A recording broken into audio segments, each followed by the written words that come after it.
Hello, my little one. Come close and settle in. Let the stars watch over you tonight as I tell you a story that may change how you see the world. This is a story of a queen who didn't show up and a crown that waited. In the mighty kingdom of Zuma, there lived a wise and gentle king named Xavian.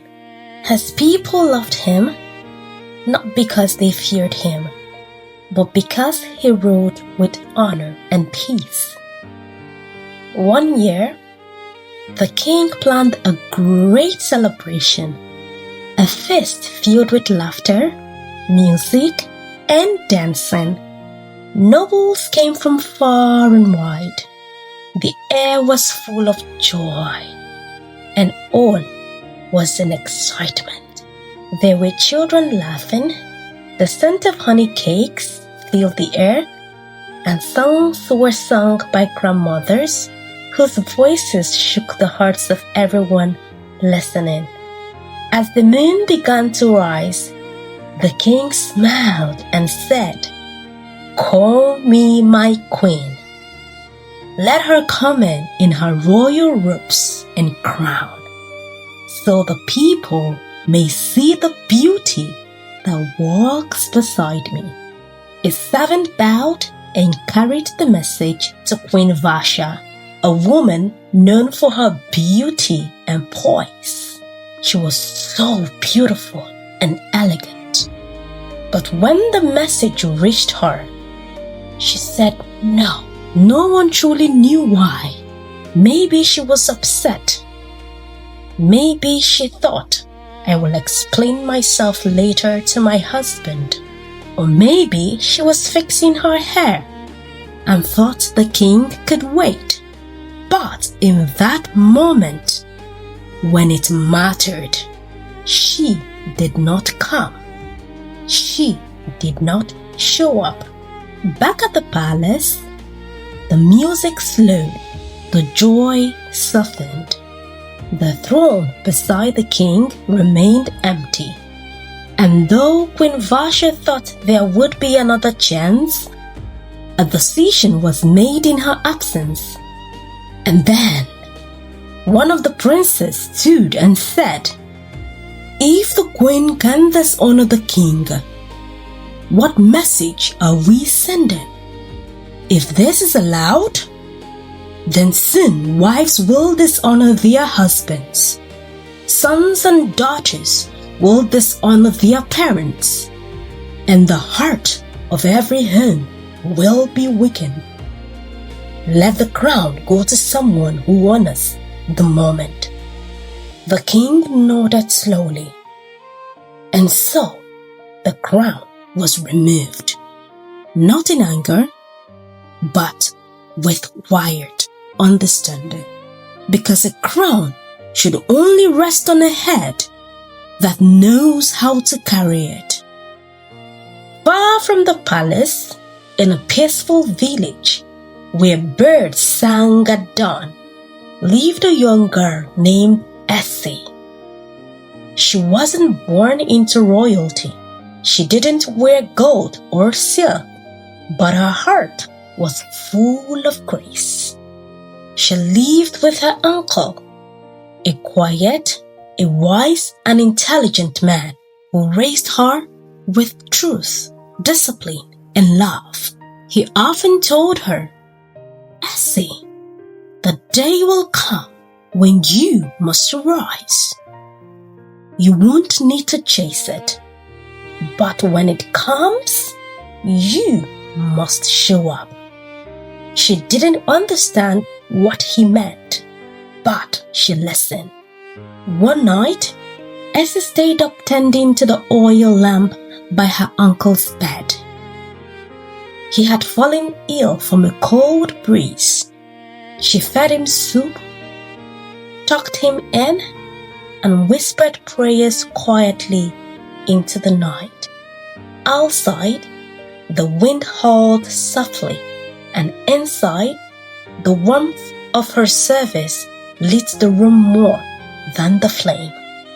The next morning, as the sun rose gently over the village, Essie stood by the river, humming softly as she washed her uncle's robes, the same robes she had folded with care for years.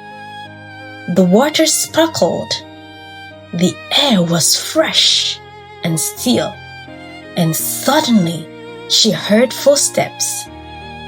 She turned to see her uncle standing by the path, his eyes filled with knowing. "Essie," he said, "it's time." She blinked. "Time for what?" He stepped closer. "Everything I've taught you, every quiet lesson, every act of service, it was for this moment. The kingdom is searching, the crown is waiting, and you, my daughter, have been prepared for such a time as this." Essie felt her heart flutter, but not with fear, and without another word, followed the path her spirit had already begun walking. She wasn't chasing a crowd, she was simply obeying. But what she didn't know was that the crown had been waiting for her all along. Along the journey to the palace, Essie saw a crying child beside the road. Without hesitation, she knelt and wiped the child's tears. At a marketplace, she helped a merchant lift his fallen basket. At nightfall, she gave her cloak to a shivering old woman. These were not acts for attention, they were her nature. Every step was marked by kindness. When Essie entered the palace, she walked humbly, not in jewels, not in fancy clothes, not in pride, but in peace and grace. She didn't look like the women who normally walked those halls. But when King Xavier looked into her eyes, he saw not just beauty, he saw honor, and without hesitation, he lifted the crown and placed it gently upon her head. "You showed up," he whispered, "and that is all that matters." So, my little one, sometimes the most important decisions are made when we are not there to explain ourselves. Queen Vasha thought she had time, but the moment passed, and the crown waited for someone who was ready. So remember this: honor matters, obedience matters, showing up matters, because some crowns don't wait forever.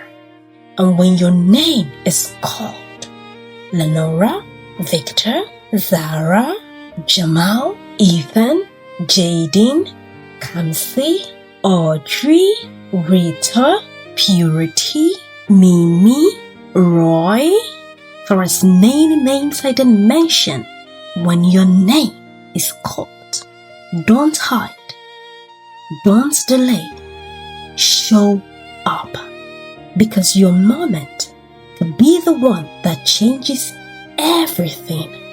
Sleep well, my little one, and may you always rise when your time comes.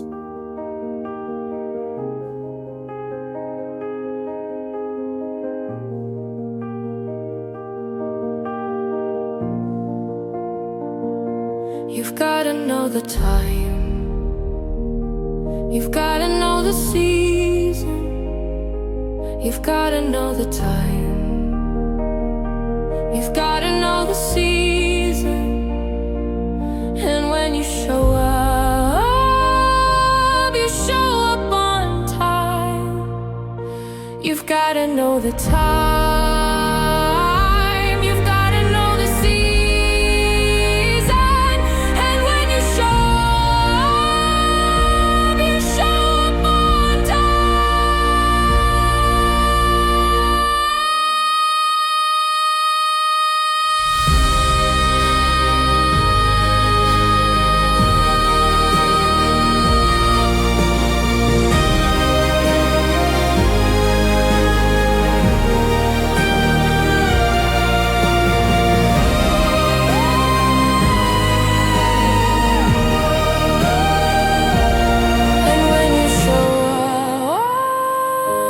show up on time.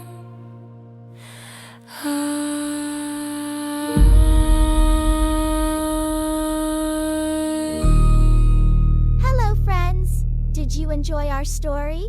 Ask your grown-up to subscribe so you can join me on the next adventure. See you soon! Bye!